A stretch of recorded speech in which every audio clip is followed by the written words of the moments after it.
나르시시스트에게 친절이 독이 되는 이유. 오늘 우리가 나눌 이야기는 대부분의 사람들이 본능적으로 오해하고 있는 한 가지 관념에 대한 것입니다.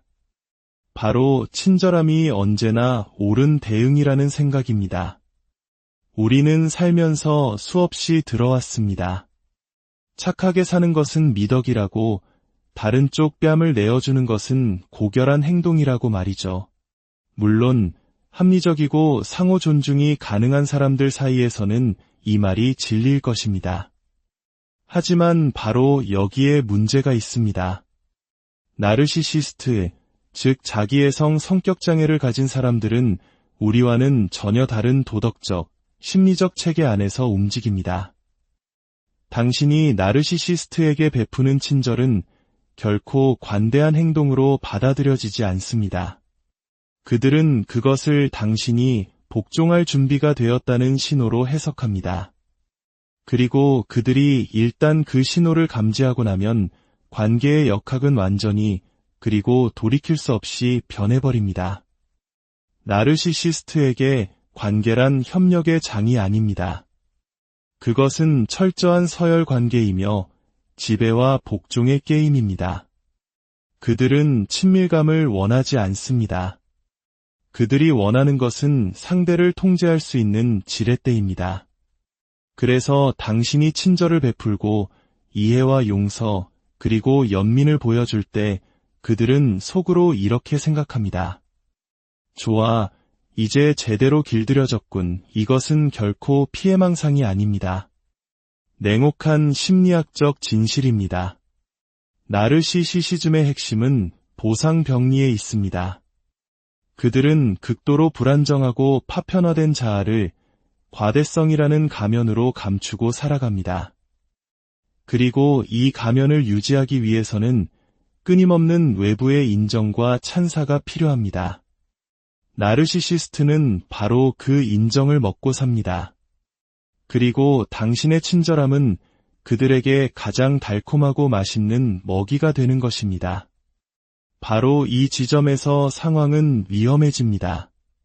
심리적으로 건강한 사람이라면 본능적으로 상대에게 의심의 여지를 주고 갈등을 완화하며 다른 사람의 좋은 면을 보려고 할 것입니다. 하지만 당신의 3대 부분에서 아름답게 작용하는 이 선한 본능은 나르시시스트의 세계에서는 당신을 공격하는 무기가 됩니다. 그들은 당신이 우리 모두 같은 가치를 공유할 것이라고 믿는 그 순진한 가정과 그들의 계산된 조종 사이의 격차를 교묘하게 파고듭니다. 당신은 관계의 다리를 놓고 있다고 생각하지만 그들은 당신의 약점과 아픈 곳이 어디인지 지도를 그리고 있는 것입니다. 이것이 바로 나르시시스트와의 관계, 그것이 연인이든 직장 동료든 심지어 가족이든 그 관계에 갇힌 수많은 사람들이 극심한 인지 부조화를 겪는 이유입니다. 당신은 계속해서 이렇게 생각합니다. 내가 조금만 더 인내하면, 조금만 더 친절하면, 조금만 더 사랑을 주면 저 사람도 변할 거야. 내가 다른 사람들과는 다르다는 걸 알아줄 거야. 하지만 당신이 깨닫지 못하는 것이 있습니다. 당신의 친절은 그들의 파일 속에 나약함이라는 이름으로 차곡차곡 정리되고 있다는 사실입니다.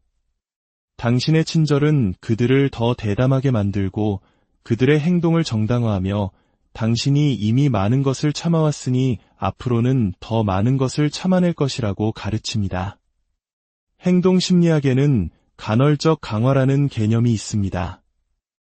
예측할 수 없는 보상이 일관된 보상보다 특정 행동을 더 강력하게 만든다는 이론입니다. 나르시시스트는 이 분야의 대가입니다. 그들은 당신을 관계에 묶어두기 위해 아주 약간의 친절과 헛된 희망을 던져줍니다. 마치 도박사가 슬롯머신 레버를 계속 당기게 만드는 것과 같습니다. 당신이 더 많은 것을 쏟아부을수록 그들은 더 많은 것을 가져갑니다. 결국 이것은 악순환이 됩니다. 당신의 친절이 그들의 병적인 행동을 키우고 그들은 멈출 이유를 전혀 찾지 못합니다. 이 시스템이 자신들에게 완벽하게 유리하게 돌아가는데 굳이 멈출 필요가 있을까요? 어떤 사람들은 이렇게 말할지도 모릅니다. 그래도 친절하지 않게 대하는 것은 너무 잔인하지 않나요? 우리 모두는 은혜를 받을 자격이 있잖아요. 저는 그 질문에 이렇게 답하고 싶습니다. 경계선 없는 친절은 은혜가 아니라 자기 배신입니다. 당신을 조종하고 착취하고 가스라이팅하는 사람에게 친절을 베풀 때 당신은 도덕적인 사람이 되는 것이 아닙니다. 당신은 그들의 학대에 동조하는 공범이 되는 것입니다. 삼키기 힘든 진실이지만 만약 당신의 선함이 지속적으로 당신에게 상처를 입힌다면 그것은 더 이상 선함이 아닙니다. 그것은 순진함을 넘어선 어리석음입니다. 그리고 더 나쁜 것은 당신이 고치려고 애쓰는 바로 그 역기능의 자양분을 공급하고 있다는 사실입니다. 여기에는 더 깊은 철학적 문제도 존재합니다. 연민은 어느 지점에서 비겁함이 되는가? 파괴적인 행동에 맞서기를 거부하는 것이 언제부터 고결함을 멈추고 자기 파괴가 되는가? 이것은 나르시시스트와 얽힌 모든 사람이 결국 마주해야 하는 질문입니다. 왜냐하면 그런 맥락에서 친절함은 도덕적 회피수단이 되기 때문입니다. 당신은 평화를 위해 갈등을 피하는 것이 아닙니다. 당신은 두려워서 피하는 것입니다. 미움받는 것이 두렵고 혼자가 되는 것이 두렵고 나쁜 사람이 되는 것이 두려운 것입니다. 그리고 나르시시스트는 그것을 감지합니다. 그들은 물속의 피냄새처럼 당신의 두려움을 맡습니다. 반드시 기억해야 할 것이 있습니다. 당신에게 상처 주는 것을 습관으로 삼는 사람에게 친절해야 할 의무는 당신에게 없습니다. 존중은 상호적이어야 합니다. 공감은 쌍방향이어야 합니다. 그렇지 않다면 당신은 관계를 맺고 있는 것이 아니라 그들이 짜놓은 각본 위에서 연기를 하고 있는 것뿐입니다. 그리고 당신이 진실 대신 친절을 선택할 때마다 당신은 나르시시스트의 무대를 연장시켜주는 셈입니다. 그들은 계속 연기하고 당신은 언젠가 각본이 바뀌기를 바라며 계속 박수를 칩니다. 하지만 각본은 절대 바뀌지 않을 것입니다. 왜냐하면 그들에게는 처음부터 진실 따위는 중요하지 않았기 때문입니다. 중요한 것은 오직 통제였습니다. 당신은 누군가의 감정적 연료가 되기 위해 이 세상에 온 것이 아닙니다. 당신은 에너지를 빨리고 위축되고 버려지기 위해 존재하는 것이 아닙니다. 당신은 당신의 가치, 당신의 존엄성, 그리고 당신의 경계선에 따라 온전한 삶을 살기 위해 여기에 있습니다. 그리고 그 첫걸음은 어떤 사람들은 당신의 친절을 선물이 아니라 지배하고 속이고 파괴할 기회로 본다는 사실을 인정하는 것입니다. 그러니 이제 나르시시스트에게 친절하게 대하는 것을 멈추십시오. 대신 정직하고 단호하며 기꺼이 떠날 준비를 하십시오. 왜냐하면 진정한 힘은 그들의 혼돈을 얼마나 오래 견딜 수 있느냐에서 발견되는 것이 아니기 때문입니다. 진정한 힘은 그들이 만든 이야기로부터 당신 자신을 선택할 수 있는 능력에서 나옵니다. 그리고 그것이야말로 가장 진실한 의미에서 당신이 할 수 있는 가장 도덕적인 행동입니다. 이제 우리는 훨씬 더 미묘하고 교활한 것에 대해 이야기해 보겠습니다. 바로 공감 능력입니다. 공감. 우리 사회가 너무나도 당연하게 함양해야 한다고 가르치는 바로 그 특성입니다. 다른 사람이 경험하는 것을 보고 느낄 수 있는 능력. 그것은 도덕성의 초석입니다. 공감 능력이 없다면 협력은 무너지고 문명 자체는 원시적인 야만성으로 퇴보할 것입니다. 하지만 공감 역시 다른 모든 미덕과 마찬가지로 분별력과 분리될 때 책임져야 할 부채가 됩니다.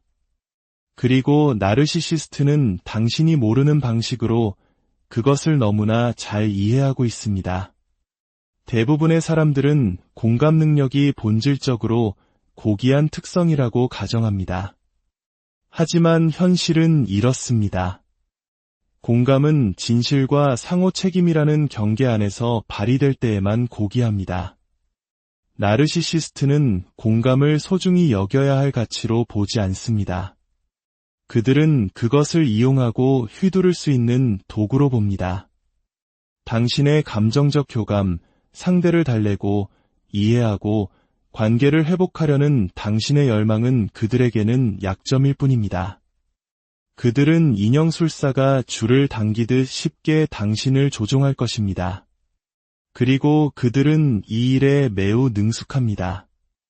왜냐하면 나르시시스트는 의식적이고 성찰적인 방식이 아니라 본능적으로 당신을 연구하기 때문입니다. 그들은 당신의 사소한 버릇, 당신을 자극하는 것, 당신의 죄책감을 관찰합니다. 나는 그저 평화롭게 지내고 싶을 뿐이야 또는 어쩌면 내가 너무 심했는지도 몰라 와 같은 당신의 말을 귀 기울여 듣습니다. 그리고 당신이 평화를 지킨다는 명목으로 자신을 방어하기를 주저할 때마다 그들은 그것을 기록하고 저장합니다. 그리고 오직 당신의 취약점에만 맞춰진 심리적 플레이북을 만듭니다. 이것이 이 모든 것을 그토록 심각하게 파괴적으로 만드는 이유입니다. 당신이 착취당하는 이유는 당신이 근본적으로 약해서가 아닙니다. 정반대입니다. 당신은 마음을 쓰기 때문에 당신의 감정 레이더가 섬세하게 조율되어 있기 때문에 착취당하는 것입니다. 당신은 나르시시스트의 고통을 이해해주기만 하면 그들을 안전하게 느끼게 해주거나 인정해주기만 하면 그들이 당신에게 상처 주는 것을 멈출 것이라고 믿기 때문입니다. 하지만 그것이 바로 덫입니다. 왜냐하면 나르시시스트는 치유를 추구하는 것이 아니라 통제를 추구하기 때문입니다. 그리고 당신의 공감 능력은 그 목적을 달성하기 위한 완벽한 메커니즘이 됩니다. 그들은 절반의 진실만을 말하고 다른 사람들이 자신에게 얼마나 잘못했는지에 대한 이야기를 꾸며내며 자신을 오해받는 희생자로 포장합니다. 그들이 정말 희생자라서가 아니라 그것이 당신의 연민을 자극할 것이라는 사실을 알기 때문입니다. 그리고 그들이 당신의 연민을 활성화하는 순간 그들은 게임의 판을 장악합니다. 당신은 더 이상 그들의 행동을 비판적으로 평가하지 않습니다. 당신은 그것을 합리화하고 실제로는 매우 교묘한 조종 행위인 것을 정당화하기 시작합니다. 이것이 바로 나르시시스트 학대 생존자들이 감정적으로 납치당한 것 같은 느낌을 받는 이유입니다. 그들은 자신의 현실을 의심하기 시작하고 경계선을 설정하는 것에 대해 잔인하다고 느끼며 상처를 표현하는 것에 대해 이기적이라고 느낍니다. 이것은 우연이 아닙니다. 이것은 장기간에 걸친 공감 능력 조종의 결과입니다. 나르시시스트는 당신의 인간성 그 자체를 통제의 도구로 사용하는 것입니다. 그리고 당신은 당신의 감정 계좌가 텅 비어버리고 여전히 당신이 충분히 노력하지 않았다는 말을 듣게 될 때까지 그것을 깨닫지 못합니다. 여기에 더 깊은 문제가 있습니다. 당신의 공감 능력이 당신의 판단력을 압도할 때 당신은 당신 자신의 착취에 대한 참여자가 됩니다. 이것은 결코 피해자를 비난하려는 것이 아닙니다. 이것은 피해자가 결정적인 진실을 깨닫도록 일깨우기 위함입니다. 당신은 당신의 친절을 무기화하는 사람을 이해해야 할 도덕적 의무가 없습니다. 당신의 인내를 당신의 감정적 경계를 계속 침범해도 좋다는 허락으로 해석하는 사람에게 인내심을 빚진 것이 아닙니다. 경계 없는 공감은 결국 상호의존, 즉 동반의존으로 이어집니다. 그것은 당신의 정체성이 다른 사람의 혼돈을 해결하는 것에 묶이는 순환 속에 당신을 가두어 둡니다. 그것은 연민이 아닙니다. 그것은 자기 소멸입니다. 그리고 나르시시스트는 바로 그런 환경에서 번성합니다. 당신이 사라질수록 그들이 지배할 공간은 더 넓어지기 때문입니다. 그것은 당신의 본능이 그들의 병리를 위해 봉사하는 심리적 식민지화가 됩니다. 그렇다면 대안은 무엇일까요? 차갑거나 무관심한 사람이 되는 것은 아닙니다. 그것은 또 다른 극단일 뿐입니다. 대안은 현명한 공감을 실천하는 것입니다.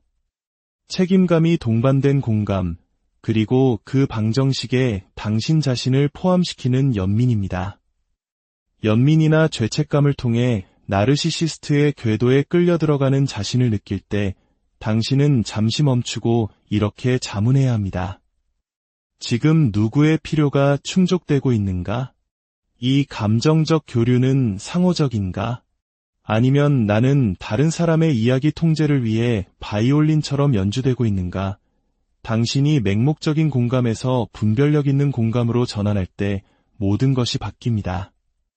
당신은 어떤 사람들은 이해받기를 원하지 않는다는 것을 인식하기 시작합니다. 그들은 복종받기를 원합니다. 그리고 일단 그것을 명확하게 보게 되면 당신은 그들을 고치려는 시도를 멈춥니다. 당신의 관점을 그들이 이해하도록 만들려는 노력을 멈춥니다. 왜냐하면 당신은 그들이 이미 당신의 관점을 알고 있다는 것을 깨닫기 때문입니다. 그들은 단지 신경 쓰지 않을 뿐입니다. 그리고 그것이 궁극적으로 씁쓸한 진실입니다. 나르시시스트는 혼란스러워하는 것이 아닙니다. 그들은 당신이 고칠 수 있는 방식으로 부서진 것이 아닙니다. 그들은 전략적이고 연기력이 뛰어납니다. 그들은 당신의 공감 능력이 희생자라는 가면 뒤에서 계속해서 조종을 이어가는 동안 당신의 투자를 유지하게 만드는 완벽한 도구라는 것을 학습했습니다. 하지만 당신이 당신의 공감 능력을 되찾고 그것을 분별력과 짝을 이루는 순간 당신은 그들의 힘을 제거합니다. 당신은 그들이 당신에게 할당한 역할을 그만두고 나르시시스트에게 적보다 훨씬 더 위험한 존재가 되기 시작합니다. 당신은 그들이 더 이상 통제할 수 없는 사람이 됩니다. 우리가 배워온 가장 교활한 신화 중 하나는 착한 것이 선한 것과 동일하다는 것입니다. 미소를 짓고 순응하며 결코 문제를 일으키지 않으면 옳은 일을 하고 있다는 생각 말입니다. 하지만 그것은 미덕이 아닙니다. 그것은 회피입니다. 그리고 우리가 착하다고 부르는 것은 실제로는 두려움, 상호의 존성, 그리고 우리 자신을 위해 일어서는 것에 대한 깊이 뿌리박힌 불편함을 숨기는 가면일 때가 많습니다. 솔직해져 봅시다. 학대의 상황에서도 일관되게 착하게 행동하는 대부분의 사람들은 그들이 성인이기 때문에 그렇게 하는 것이 아닙니다. 그들은 두렵기 때문에 그렇게 합니다. 갈등이 두렵고 미움받는 것이 두렵고 자신을 주장했을 때 무슨 일이 일어날지 두려운 것입니다. 그리고 나르시시스트적 학대의 맥락에서 그 두려움은 관계 역학 전체의 기초가 됩니다. 착한 사람들은 친절과 회피를 혼동합니다. 그들은 그저 상황을 부드럽게 유지하고 풍파를 일으키지 않으면 나르시시스트가 그 행동을 멈출 것이라고 생각합니다. 하지만 나르시시스트는 부드러움에 반응하지 않습니다. 그들은 구조와 결과에 반응합니다. 그들은 뒤틀린 의미에서 이 게임에 참여하기를 거부하는 사람을 존중합니다. 역기능에 순응하는 것을 멈추는 사람, 아니오라고 말하고 그것을 진심으로 의미하는 사람 말입니다. 당신이 부드러움을 가지고 계속 다가갈 때 정작 필요한 것은 강인함인데도 말입니다. 당신은 단지 그들을 방조하는 것을 넘어 그들의 행동을 암묵적으로 지지하고 있는 것입니다. 필요한 것은 잔인함이 아니라 명확함입니다. 공격성이 아니라 단호함입니다. 경계선을 긋는 것은 적대 행위가 아닙니다. 그것은 자기 존중의 선언입니다. 그리고 당신이 착한 사람에서 정직한 사람으로, 수동적인 사람에서 원칙 있는 사람으로 변화하기 시작할 때 나르시시스트는 종종 그들의 전술을 강화할 것입니다. 왜냐하면 당신이 당신의 친절함으로 유지해왔던 권력 구조가 무너지기 시작하고 그것이 그들의 통제의 핵심을 위협하기 때문입니다. 바로 그 순간 그들의 가면이 벗겨지고 분노가 표출되며 조종이 격화될 때 당신은 다시 예전으로 돌아가고 싶은, 다시 착한 사람이 되어 상황을 무마하고 싶은 유혹을 느낄 것입니다.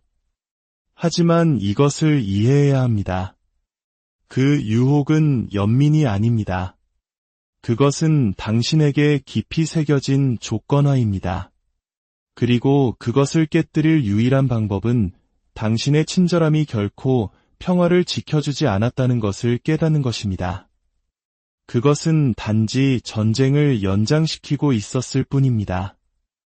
이제 당신의 착함을 대체해야 하는 것은 더 깊고 용감한 형태의 도덕적 책임감입니다. 진실을 지키기 위해 기꺼이 갈등에 맞서는 의지, 자기 존엄성의 이름으로 불편함을 견뎌내는 능력, 그것이 바로 나르시시스트가 두려워하는 것입니다. 당신의 분노가 아니라 당신의 각성입니다. 그러니 다음에 착하게 굴어야 한다는, 조용히 있어야 한다는, 소리치고 싶을 때 미소 지어야 한다는, 이해받기 위해 끝없이 자신을 설명해야 한다는 충동을 느낄 때 잠시 멈추십시오. 그리고 스스로에게 물어보십시오. 나는 평화를 선택하고 있는가? 아니면 통제받기를 선택하고 있는가? 당신이 당신의 착함으로 나르시시스트를 더 이상 방조하지 않을 때 당신이 분노가 아니라 깊은 자기 존중에서 모래 위에 선을 긋기 시작할 때 바로 그때 권력은 이동하기 시작합니다. 당신이 안락함 대신 용기를 선택하는 그날, 바로 그날부터